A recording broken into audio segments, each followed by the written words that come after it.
All right, hello everybody. Welcome back to Leaving California. This is the fifth edition of the vlog that we've just started. We've had a lot of fun so far, and again, we're basically highlighting all of the migration patterns about the Californians leaving California and going to different states. There's probably about 10 states, or the top 10 states that people are moving to that we're interviewing. And Texas is a huge one that people have been moving to over the last, few years. There's the Dallas Cowboys. That's right.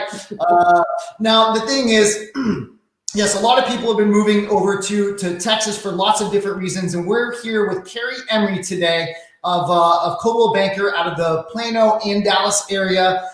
Keri and I have been friends for, maybe 10 years now through a national coaching group through Tom Ferry. And again, I've really appreciated our friendship. So, in all of these years. And so Keri, I've asked you to join us today because you've got a wealth of knowledge. I know you've worked with a lot of California buyers, but go ahead and introduce yourself. Tell us a little bit about you. And, you live in Dallas, right? You have never moved there? No, I first of all, thank you for including me in this series. I've watched the other episodes and it's pretty exciting. I've been in real estate for 23, going on my 24th year. 20 of those years have been right here in Dallas.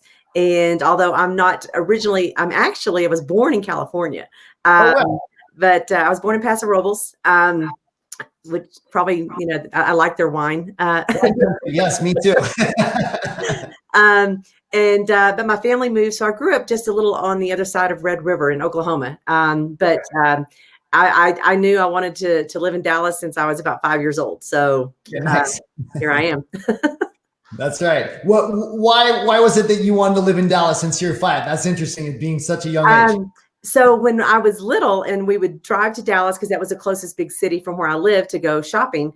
And I just noticed that, man, these Texans are proud. I mean, they have the flags on their vehicles and the whole sign, "Don't mess with Texas." I mean, that just left a big impact on me, even as a small person. And I thought, man, I can't wait to live in Dallas, Texas. Just very impressionable. Nice. Okay, so you live in Dallas now, selling real estate for 20 years now, obviously all over the area. But let's get into why we're here, right? Leaving California, we kind of started our discussion about the great Toyota migration. Like, maybe let's start there, because when you and I were talking about this, was it 5-6 years ago? I was like amazed that was happening. And I believe that their headquarters was like in Los Angeles somewhere, or here in Orange County. I had some clients in San Diego, but tell me about that experience. So when Toyota first made the announcement, and keep in mind, during the real estate crash of 7, 8, 9, Dallas wasn't really adversely affected. We saw some foreclosures hit the market, but as far as our values, we didn't see substantial decreases in values like other places across the country. Right. And so when Toyota announced that they were coming, I think that was in like 2013, they kind of sent a panic through the local areas. So everybody living locally were like, oh man, these Californians are going to come out here. They're going to bring a lot of money. They're going to raise the prices of our homes, they're going to price us out of the market. So our market really started heating up in 2013 from locals trying to get ahead of the California rush. And okay. So we started off the year kind of busy. Well, it turned out, because we actually had, my team worked with some of the human resources directors from Toyota, and Toyota ended up only offering to move 4,500 people.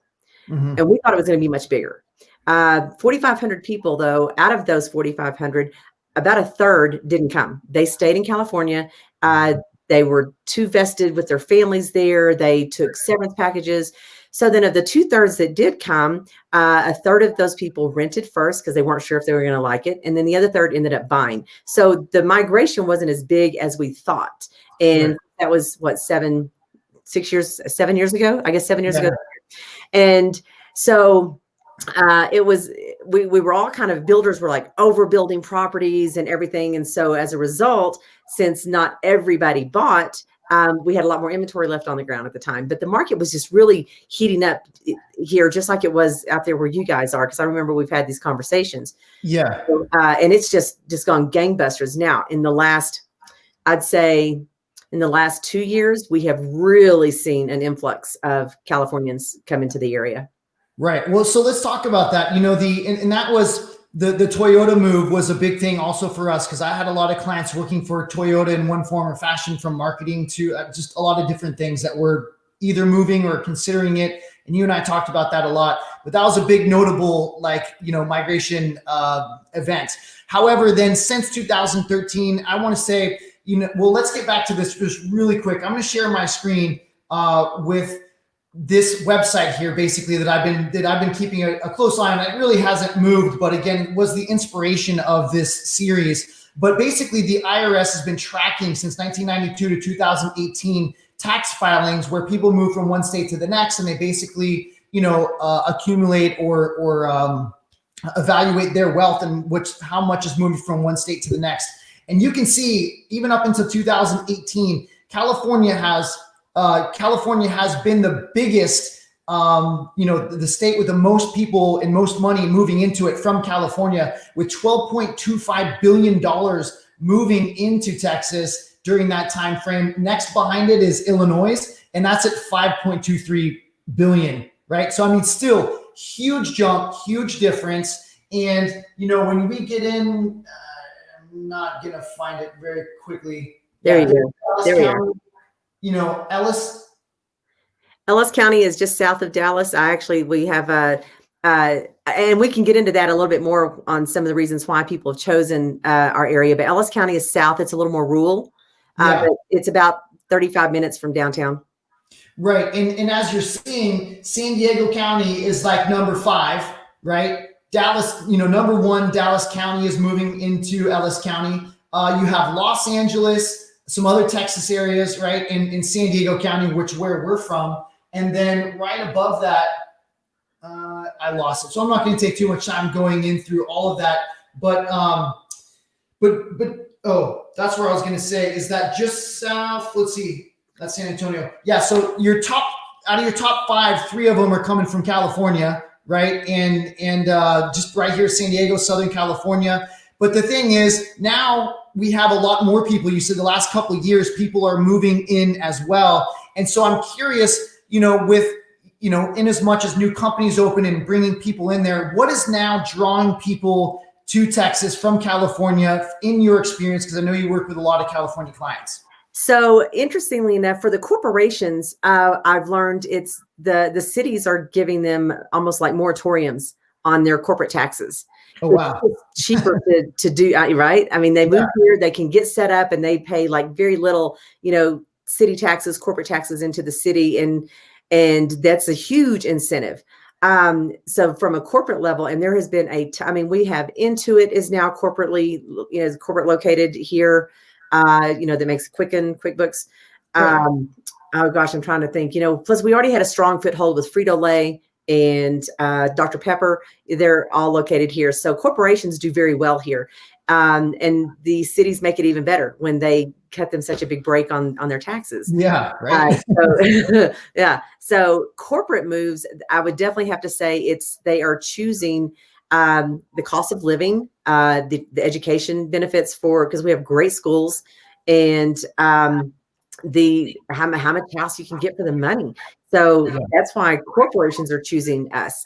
To break it down to actual people, it was so great to have me on this, because I was able to reach out and call my clients and say, hey, what do you like about Texas? What do you like about being here? What was a big misconception that you thought you were going to have here that you didn't? Yeah. So it was great to be able to connect with them and kind of get some real answers from them. Right. Well, so tell me about some of those. I'm really glad you did that, by the way, because again, that's what we're trying to do, is we're just trying to connect with people and the reasons why, right? And to help other people in the same situation, considering it, work through those thoughts and like hearing from real people. So what were some of those conversations like? It's interesting. Everyone hands down said the cost of living was a big factor, but one of my clients broke it down even more to where, granted, we have high property taxes. incredibly high, probably one of the highest. And share what that is really quick. Every city is a little bit different, but it will vary anywhere between 2.5% of your home's value up to about 2.8%, depending on how developed that area is. Yeah. So, for instance, on a $500,000 property, your property taxes are looking at around, $12,000 a year, $13,000 a year. Yeah. Okay. So, but when I asked one of my clients specifically, I said, yeah, but John, we have really high property taxes. How does that compare? And he said, because in California, they tax you for everything. And he said that when he took his exact same salary that he had in Orange County to here in North Texas, that breaking apart the cost of utilities, the cost of living, the cost of groceries, the cost of gasoline. I mean, our gas is pretty cheap here. It's an oil state, right? Yeah. And he said he basically got almost like a $25,000 a year raise. Wow. Just from living there versus here. And keeping the same salary. Keeping the same salary.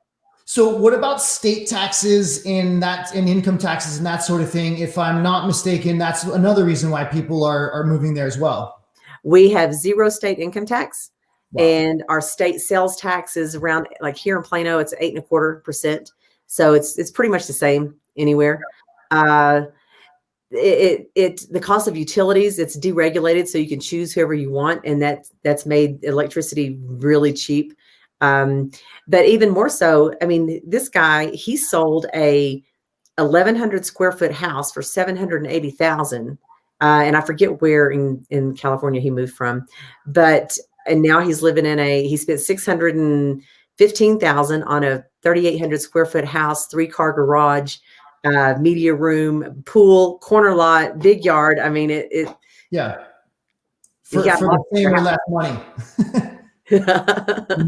And even I think, and I'm not going to talk too much about it, but even I think our own coach has moved recently to Dallas, and that's kind of a big move from Orange County as well. Yeah, they bought a great condo downtown Dallas, and I know the big incentive for him was corporate. It was his corporate taxes. Yeah. I know yesterday on the call, he talked about where he's building his office, and it's in a really cool kind of eclectic part of downtown Dallas near Deep Ellum. So I'll be interested to see that.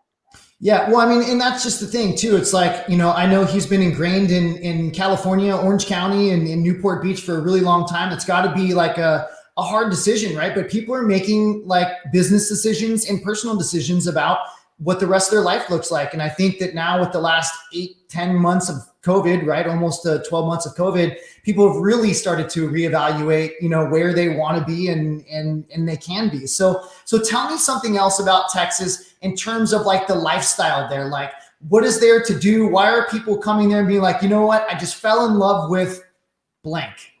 It's interestingly enough, the people that move here, they hands down, and everybody that I talked to, they said they just feel like they have a little more freedom. And really? I was like, tell me about that, because what do you mean? And even during COVID, and this gets a lot of negative press, but even during COVID, I mean, Texas, they never really shut completely down. Yeah. Masks aren't mandatory, which of course our cases have spiked, of course, but they just felt like there's a little bit more freedom. We have really long summers. Yeah. And some parts of it's really, really hot. That's been the biggest complaint there's the 2 biggest complaints about living here is August and September is brutal. And there's no mountains. Okay. It's very flat. Everything is flat, but they just said, look, I mean, it's easy to get in and out of. You can fly anywhere you want. DFW, I mean, it's really cheap to fly pretty much anywhere. You're 3 hours from either coast, 3 hours from Mexico. So it's centrally located, and it's just, they said, everybody, it's just friendly.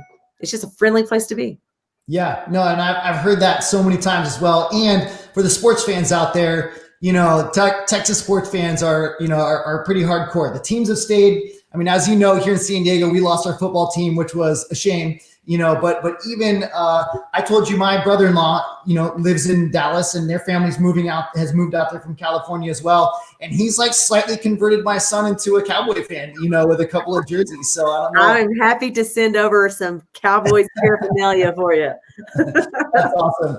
So, Keri, what's your favorite thing to do in Dallas? What do you do for fun, sport? I know there's a lot of lakes around there. Like, what does a fun day look like? You know what? For me, when I have a day off, which is not often. My favorite thing to do, and it's not new, it's just been revamped, but the Bishop Arts District downtown Dallas on a Sunday morning, it's such a great place to go down there, see some really cool art, go to the farmers market and support our local farmers with all the produce and things that they bring in, and take the dogs and just kind of walk through the park.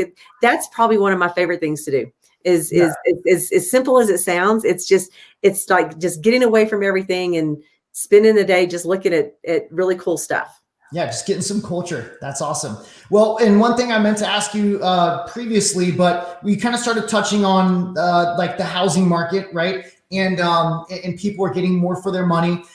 Tell me maybe just on average what, in your experience, I know people are kind of buying all over the board, right? But like people are buying lake homes, they're buying city homes, whatever the case. But on average, kind of what is like your modest, like single family home that people are coming out from Texas to get, or coming out from California to get, and being like, wow, can't believe the price is here. But, share with us what that price is and what that home looks like.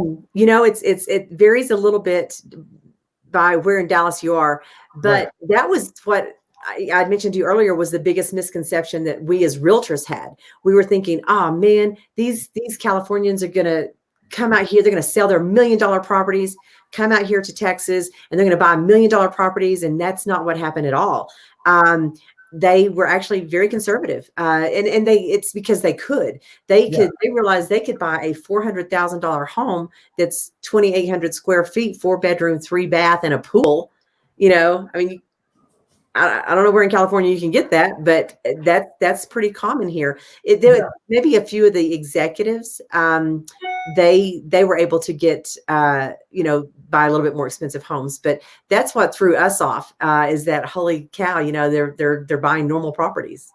Yeah, no, and again, what you said though is normal properties for somebody coming out of LA or San Diego. That's unheard of. Like we can't even get a detached home for 400,000, realistically in most of the coastal areas, and the same phenomenon is kind of happening in our area as well, where people from San Francisco Bay Area, Silicon Valley, and LA are now moving into San Diego and selling like a 12 or 1,500 square foot home in Palo Alto for $2 million, and moving here and getting like 4,000 square feet by the ocean. And they're like, this is cheap.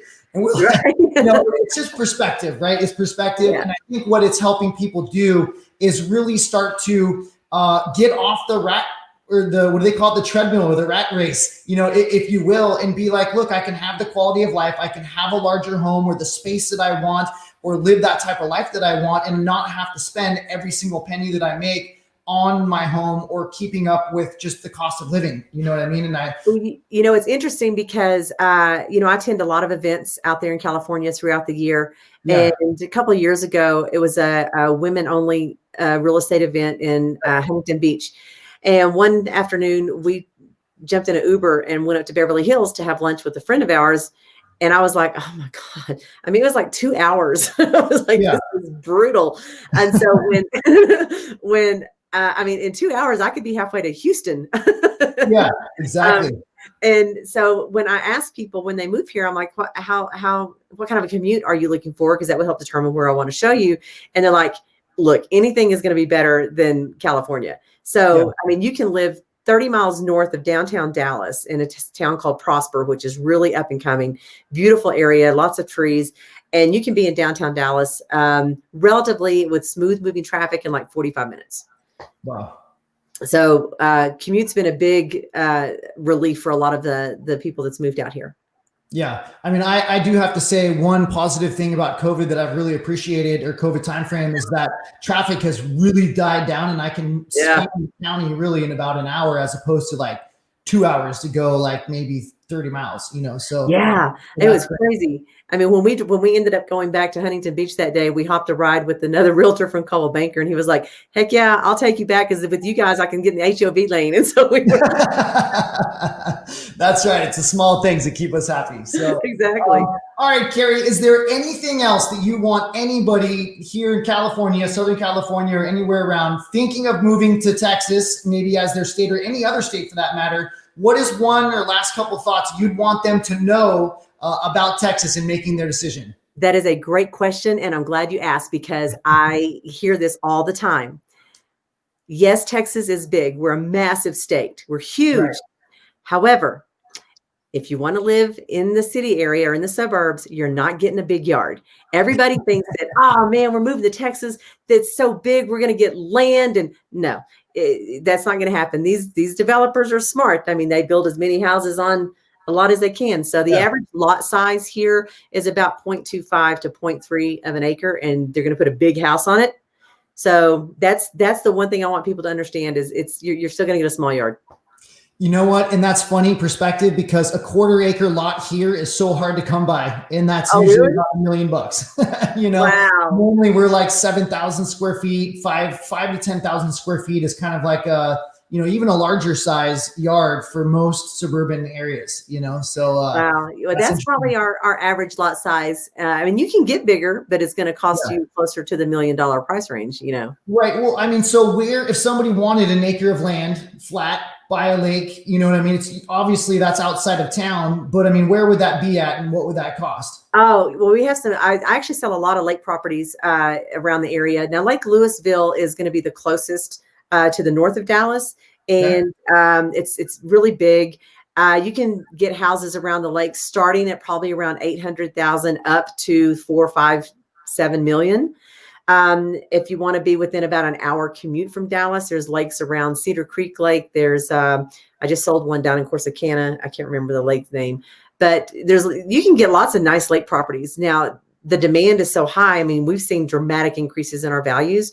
So you're going to pay, but there's a lot of lake options nearby. Lake Kiowa's is very small private lake, and they start around 800,000 and up there, but you get waterfront property, and it's trees and it's pretty. Yeah. And you probably have an acre maybe? Anywhere from a ½ acre and up. Okay. Yeah. But now other areas, like if you go farther north of Dallas, which is the way our new construction is going, and like areas like Prosper and Salina, and even as far as Gunner, which to me is practically Oklahoma because it's so close to the border. And you can get more land there, and you're going to spend a little less. It's all relative to commute. So the farther north or south you go, I mean, I sold one down in Ellis County. We were just looking this time last year, we closed on it, and it was a beautiful Victorian home on about 3.5 acres with a pond, fully fenced in, a beautiful house. And I think we closed on it for $435,000. Wow. That's amazing. Yeah. And I think you're right. The relative price range to commute, that's similar to here as well, in terms of like where everybody needs to be. But I think some people that are leaving here, they don't really need to be in the city. They just they want to be out in the open. Maybe they're retiring, maybe they're working from home now. So that's all very good opportunity out there. Yeah. So, all right, Keri, I'll let you get back to it. I know you got a lot of stuff to do today, but thank you so much for joining us and all of your wealth of knowledge and sharing your clients' experiences and their thoughts. That was really special. I appreciate you doing that. Oh, I appreciate you. I've missed you. It's good to see you again, and I hope we can connect in person again real soon. We will very soon. Thanks again, Keri. All right, thanks. Bye-bye. Bye.